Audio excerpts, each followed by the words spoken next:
Hello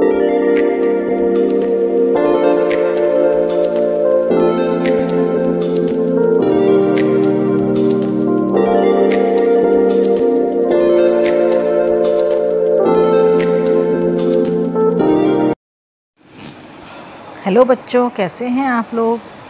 I hope you are all are well. तो आज हम लोग बहुत ही इम्पॉर्टेंट टॉपिक लेने वाले हैं जो कि आपका है ऊस्मोसिस यानी कि परासरण। ऊस्मोसिस किसे कहते हैं? देखिए, ऊस्मोसिस जो होता है बेटा आपका, वो होता है आपका जैसे कोई सॉल्यूशन है, ठीक है। सॉल्यूशन में आपका जो सॉल्वेंट होता है यानी कि आपका जो उसमें लिक्विड है, ठीक है। सॉल्यूशन में दो चीज़ें होती हैं, सॉल्यूट और सॉल्वेंट, यानी कि विलेय और विलायक। तो जो सॉल्यूशन के अंदर जो विलायक है वो आपका कम कंसंट्रेशन से अधिक कंसंट्रेशन की ओर जो मूव करता है। और मूव कैसे करता है? उसके पार्टिकल्स मूव करते हैं बेटा एसपीएम के थ्रू। एसपीएम क्या होता है? एसपीएम होता है आपकी अर्ध पारगम्य झिल्ली, ठीक है। एक आपकी इस तरीके की झिल्ली होती है जिसे अर्ध पारगम्य झिल्ली कहते हैं। तो ये होता है आपका एसपीएम, और ये एसपीएम के थ्रू जब विलायक के कण आपके लो कंसंट्रेशन से हाई कंसंट्रेशन की ओर बहते हैं, यानी कि उनका प्रवाह होता है, तब इस रिएक्शन को या इस प्रोसेस को हम कहते हैं परासरण, ठीक है। समझ गए होंगे आप लोग। इसका बहुत इजी सा एग्जांपल मैं आप लोगों को समझाती हूँ। जैसे कि अच्छा, आप लोगों ने एक चीज़ देखी होगी, सबसे इजी तरीका है इसका। नॉर्मल लाइफ में हम इसे कैसे समझ सकते हैं? नॉर्मल लाइफ में बेटा जैसे आप ये समझिए, किशमिश होती है, ठीक है। किशमिश को आप किस में डाल दो? किशमिश को आप डाल दो उसमें पानी में और पड़ा रहने दो काफ़ी टाइम के लिए। तभी क्या होता है, किशमिश जो है धीरे धीरे धीरे धीरे आपकी फूल जाती है सॉरी। और ये जो किशमिश आपकी जब फूलती है तो क्या होता है, आपका जो विलायक होता है, ठीक है, वो आपका कहाँ से बाहर से अंदर की ओर, यानी कि लो कंसंट्रेशन से आपका जो है हाई कंसंट्रेशन की ओर मूव कर रहा है विलायक। तब इसको ही हम बोलते हैं परासरण की प्रोसेस। या फिर आप जो चने भिगोते हो, राजमा भिगोते हो, ये जनरल प्रोसेस में बता रही हूँ, केमिकली नहीं हम इनको काउंटेड कर सकते, लेकिन आपको समझने के लिए बहुत अच्छा है कि अंदर जो उसका कंसंट्रेशन है बहुत हाई होता है आपका, ठीक है। और बाहर जो आपने लिक्विड दिया वो लो कंसंट्रेशन का होता है, क्योंकि वो खाली पानी है। पानी में तो भिगोते हैं आप चने को या राजमा को, है ना। तो उसको आपने उसमें डाल दिया, धीरे धीरे वो फूलते हैं। फूलते क्यों हैं? क्योंकि पानी धीरे धीरे उनकी जो आउटर मोस्ट लेयर होती है ना, चने की या राजमा की या किसी भी चीज़ की जो आप भिगो रहे हो, तो उसमें वो जो आउटर मोस्ट लेयर है वही आपकी एसपीएम का काम करती है, यानी कि इसको बोलते हैं हम सेमी परमिएबल मेम्ब्रेन, ठीक है, इसका काम करती है। और जो पानी आपका अंदर जाकर के, पानी यानी सॉल्वेंट जो आपका अंदर जाकर के उसमें मिक्स हो गया कम कंसंट्रेशन से अधिक कंसंट्रेशन की ओर, तो इसको हम बोलते हैं the process of osmosis. I think समझ में आ गया आप लोगों को। तो अगर हम टोटल हिंदी में कहें तो किसी भी विलयन में विलायक का कम सांद्रता से अधिक सांद्रता की ओर अर्ध पारगम्य झिल्ली के द्वारा प्रवाह, ठीक है। आप इस तरीके से भी समझ सकते हो इसको, किसी भी विलयन में, ठीक है, विलायक का कम सांद्रता से अधिक सांद्रता की ओर अर्ध पारगम्य झिल्ली के द्वारा प्रवाह परासरण कहलाता है। इसको हम इस तरीके से पढ़ेंगे। देखिए यहाँ पर हमने लिख के भी दिया हुआ आपको, किसी सॉल्यूशन में विलायक का कम कंसंट्रेशन से हाई कंसंट्रेशन की ओर प्रवाह और किसके द्वारा? एसपीएम यानी अर्ध पारगम्य झिल्ली के द्वारा, तो आपका ये परासरण कहलाता है, ठीक है। इसमें आप लोग एक चीज़ और समझ सकते हैं कि आप लोग इसका जो प्रोसेस होता है, अंडे आप लोगों ने सबने आई थिंक देखा होगा, नहीं देखा है तो नहीं खाते हो कोई बात नहीं, तो देख समझ सकते हो। अंडे में बेटा दो लेयर होती है, एक तो आपकी कैल्शियम कार्बोनेट की लेयर होती है जो वाइट होता है, जो टाइट होती है, ठीक है, वो कैल्शियम कार्बोनेट की बनी होती है। दूसरा जो अंदर लेयर आता है, अगर बॉयल करके आप उसे खोलेंगे तो एक पतली सी थिन लेयर और होती है वाइट कलर की। ये जो लेयर होती है ये आपका एसपीएम का काम करती है। किसका काम करती है? अर्ध पारगम्य झिल्ली का, ठीक है। अब इसे हम प्रूव कैसे करते हैं? अगर उस अंडे को आपने HCl में डाल दिया, ठीक है, अगर आपने उसको HCl में डाल दिया अंडे को, तब क्या होता है, उसका जो आउटर मोस्ट शेल होता है ना, जो उसका आवरण होता है वो उतर जाता है, और जो इनर मोस्ट शेल होता है वो प्रभावित नहीं होता, उस पर कोई इफेक्ट नहीं पड़ता है। तो इसको अब क्या करते हैं हम, बाह्य खोल को उतार कर फिर इस अंडे को अगर हम डिस्टिल वाटर में डालें और दूसरे वाले को हम किस में डालें? नमक के घोल में डालें। मीन्स आपका कैल्शियम कार्बोनेट का जो हार्ड पार्ट जिसे आप टक टक करके तोड़ के हटाते हो, उसको हटा देते हैं हम। उसको हटाने के बाद में हमने एक को जो डिस्टिल वाटर में डाला, दूसरे को नमक के सॉल्यूशन में डाल दिया, कुछ टाइम के लिए डाल दिया, कुछ घंटों के लिए। तभी क्या होता है उसमें बेटा आपका जो आपने डिस्टिल वाटर में अंडा रखा था वो तो और फूल जाएगा, ठीक है। और सॉरी जो आपने उसमें रखा था, आपने क्या नाम है, नमक वाले सॉल्यूशन में रखा था, वो क्या होता है, वो आपका सिकुड़ जाता है, दोनों प्रोसेस आपको केवल एक चीज़ शो करते हैं कि आपकी जो एसपीएम है उसके थ्रू आपका प्रोसेस जो है परासरण का वो हो रहा है। इसमें एक में अंदर से बाहर की ओर गया, क्यों गया? क्योंकि सोडियम क्लोराइड जो था, देखिए वो आपका सैचुरेटेड सॉल्यूशन था, उसमें आपका अंदर से बाहर की ओर गया। अंदर से बाहर की ओर क्यों जाएगा? क्योंकि अंदर जो कंसंट्रेशन थी वो लो थी और बाहर आपने नमक मिला रखा है तो कंसंट्रेशन उसकी हाई हो जाती है, इस तरीके से। ठीक है बच्चों, ये तो समझ में आ गया आप लोगों को?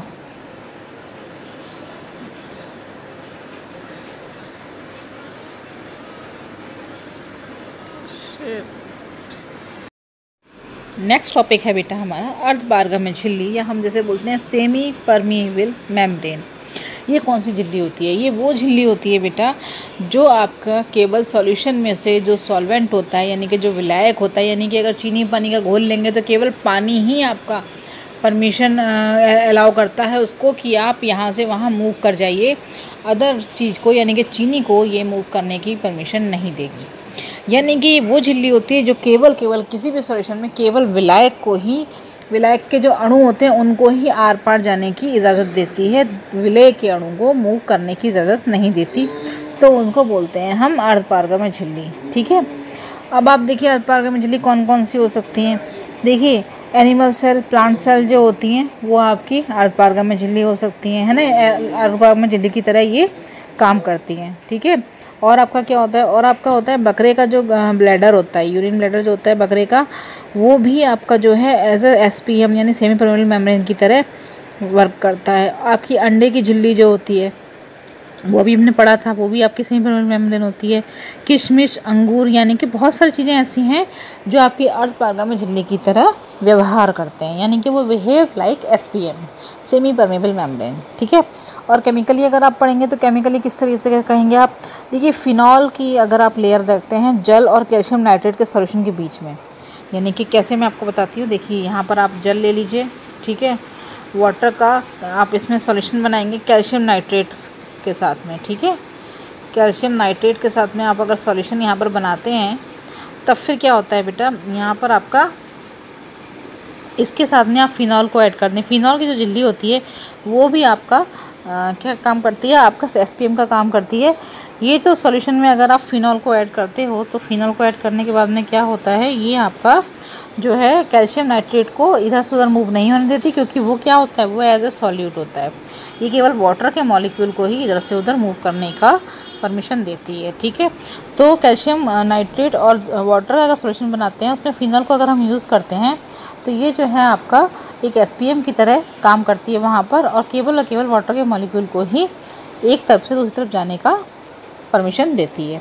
तीसरा एग्जाम्पल आपका है कैल्शियम फॉस्फेट होता है और कॉपर फेरोसाइनाइड। ठीक है, इनकी झिल्लियाँ जो होती हैं वो भी आपकी लाइक एसपीएम यानी कि सेमी परमेबल मेम्ब्रेन की तरह ही वर्क करती हैं। जो आपकी कॉपर फेरोसाइनाइड की जो मेम्ब्रेन बनती है ये मोस्टली सबसे ज़्यादा अच्छी आपकी एक एसपीएम की तरह वर्क करती है। ठीक है, तो ये बच्चों हम लोगों ने एसपीएम के बारे में पढ़ लिया। अब आते हैं बच्चों हम लोग कि परासरण दाब किसे कहते हैं। ठीक है, तो परासरण दाब क्या होता है बेटा, देखिए कोई भी सॉल्यूशन है आपका जो कि आपका सेमी परमेबल मेम्ब्रेन में, जिसमें आपने जो है विलायक को अलग करा हुआ है सॉल्यूशन से। ठीक है, सॉल्यूशन से आपने विलायक को अलग किया है। अब इस परासरण की क्रिया को आप रोकना चाह रहे हैं, यानी कि ऑस्मोसिस ना हो, आप ये चाह रहे हैं, तो किसी भी विलयन को अर्धपारगम्य झिल्ली द्वारा विलायक से पृथक रखकर, ठीक है, परासरण की क्रिया को रोकने के लिए विलयन पर जो एक्स्ट्रा बल लगाया जाता है ना, उसको ही हम ऑस्मोटिक प्रेशर या परासरण दाब कहते हैं। ठीक है, कैसे समझेंगे इसको हम? देखिए कोई सॉल्यूशन ले लिया हमने, उसमें हमने एक एसपीएम यानी कि सेमी परमेबल मेम्ब्रेन लगा दी और सॉल्वेंट को हमने उससे अलग कर दिया, यानी कि एक टेस्ट ट्यूब ले लीजिए आप, नीचे कोई उसमें मोटा सा या कोई बाउल ले लीजिए, उसको साइड सब तरफ से आप एसपीएम कोई ऐसी झिल्ली से कवर कर दीजिए जो आपका एसपीएम का वर्क करे। अब आपने उसको उसमें डाल दिया विलायक के अंदर, यानी कि विलायक बाहर है, सॉल्यूशन आपका उसके अंदर है। तो आप ये चाहते हो कि ऑस्मोसिस का प्रोसेस ना हो, उस प्रोसेस को रोकने के लिए जो बल लगाया जाता है उस सॉल्यूशन पे कि सॉल्यूशन का वो प्रोसेस ना हो, तो तब उस बल को हम बोलते हैं परासरण दाब। ठीक है, मैं आपको इजीली बताती हूँ, मैंने यहाँ पे लिखा हुआ है बच्चों, किस तरीके से लिखा है समझिए आप लोग इस चीज़ को।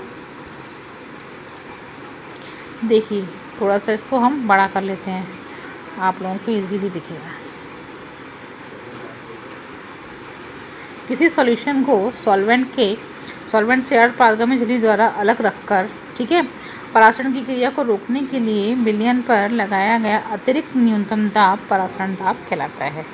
बहुत ईजी है।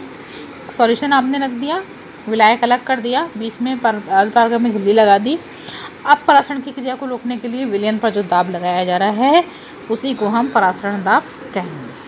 ठीक है बेटा, इसको हम इस तरीके से भी पढ़ सकते हैं कि बेटा परासरण दाब जो होता है विलायक और विलयन के वाष्प दाबों के अंतर के बराबर होता है। यानी कि विलयन का वाष्प दाब माइनस विलायक का वाष्प दाब माइनस विलयन का वाष्प दाब, इसको भी हम परासरण दाब कह सकते हैं। ठीक है बच्चों, तो चलिए बच्चों आगे हम लोग पढ़ लेते हैं परासरण दाब के कुछ नियम। परासरण दाब से रिलेटेड बेटा हमारे पास में 2 नियम हैं, उनको हम पढ़ लेते हैं। जिसमें से पहला है बेटा हमारा बॉयल वॉन्ट हाफ नियम। बॉयल वॉन्ट हाफ नियम क्या होता है? आप लोगों ने बॉयल और चार्ल्स के नियम पढ़े थे, उसी से रिलेटेड आपके नियम। इस नियम के अनुसार क्या होता है बेटा? इस नियम के अनुसार आप देखिए, स्थिर ताप पर किसी विलयन का परासरण दाब उसकी सांद्रता के समानुपाती होता है। पहले चीज़ कांस्टेंट टेम्परेचर ले लेंगे। किसी विलयन का परासरण दाब उसकी सांद्रता के समानुपाती होता है, यानी कि कितना आपने सॉल्यूट उसमें मिक्स किया हुआ है, सांद्रता उसी पर डिपेंड करती है, तो उसके ही समानुपाती होता है। यहाँ P फॉर आपने ले लिया परासरण दाब, C फॉर कंसंट्रेशन। ठीक है, तो P = KC, ये आपका हो जाएगा यहाँ पर परासरण दाब का फॉर्मूला। ठीक है बच्चों, समझ में आ गया आप लोगों को? अब यहाँ एक कंडीशन और है बेटा कि मान लीजिए आप लोग की विलयन की जो कंसंट्रेशन है वो 1 मोल पर वो है आपकी, मान लिया हमने कि विलयन की सांद्रता C 1 मोल पर V लीटर है, तब क्या करेंगे हम? तब हमारा जो आएगा वो निकल कर आएगा PV = K। यहाँ पर K क्या है? यहाँ पर K आपका कांस्टेंट है। ठीक है बेटा, यहाँ पर K आपका वॉन्ट हाफ कांस्टेंट कहलाता है। सेकेंड रूल बेटा इसका है आपका चार्ल्स वॉन्ट हाफ नियम। चार्ल्स वॉन्ट हाफ नियम क्या कहलाता है? तो देखिए समझिए आप लोग, यहाँ उसमें हमने क्या किया था? बॉयल वाले में हमने कंसंट्रेशन को स्थिर किया था, यहाँ पर हमने सांद्रता को स्थिर कर लिया। स्थिर सांद्रता पर यानी कि कंसंट्रेशन अगर हम कांस्टेंट कर दें तो किसी विलयन का परासरण दाब परम ताप के समानुपाती होता है। किसी विलयन का परासरण दाब परम ताप के समानुपाती होता है, यानी कि P is directly proportional to T और P = K। T K यहाँ पर अगेन आपका कांस्टेंट है और ये आपका चार्ल्स वॉन्ट हाफ नियम हो गया। बच्चों एक नियम हमारा और इस चैप्टर में है, जो है आपका हेनरीज लॉ। हेनरी का लॉ क्या है? ये हमारा बेटा सॉल्युबिलिटी से रिलेटेड होता है एक्चुअली में। तो सॉल्युबिलिटी से रिलेटेड हेनरी लॉ क्या है, किस तरीके से इसको पढ़ते हैं हम लोग, स्टडी कर लेते हैं थोड़ा सा। इसमें देखिए कभी पूछ लेते हैं हेनरी लॉ किसे कहते हैं, तो आप लोगों को इसको भी बच्चों याद करने की ज़रूरत है, याद कर लेना ऐसे। ठीक है, ये है आपका, देखिए बहुत ध्यान से, स्थिर ताप पर गैस की द्रव में विलेयता, मैंने कहा था देखो सॉल्युबिलिटी से रिलेटेड है, विलेयता विलयन पर गैस के आंशिक दाब के अनुक्रमानुपाती होती है। फिर से बताती हूँ मैं आपको, स्थिर ताप पर यानी कि at a constant temperature the solubility of a gas in liquid is directly proportional to its partial pressure over the solution. ठीक है, यानी कि अगर आपका सॉल्यूशन का पार्शियल प्रेशर जो है उसके डायरेक्टली प्रोपोर्शनल क्या हो जाएगा? डायरेक्टली प्रोपोर्शनल उसकी हो जाएगी सॉल्युबिलिटी। फिर से बताती हूँ आपको, एट कांस्टेंट टेम्परेचर यानी कि हमने ताप स्थिर कर लिया, the solubility of a gas यानी कि उस गैस की जो विलेयता है आपकी, जो लिक्विड में घुली हुई है उसकी विलेयता, is directly proportional to its partial pressure over solution, यानी कि उस गैस के आंशिक दाब के अनुक्रमानुपाती होती है। यही आपका हेनरी का नियम होता है। और इसको किस तरीके से लिखते हैं?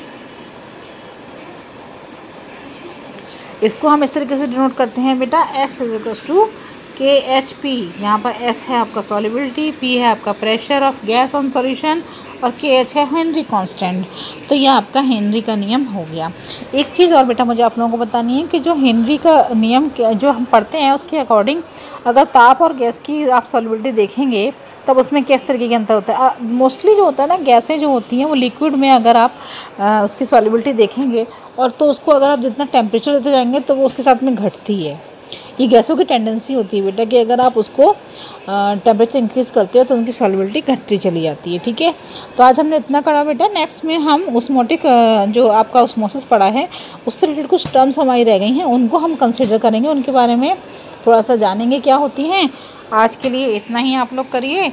मिलते हैं in the next video. Till then bye bye.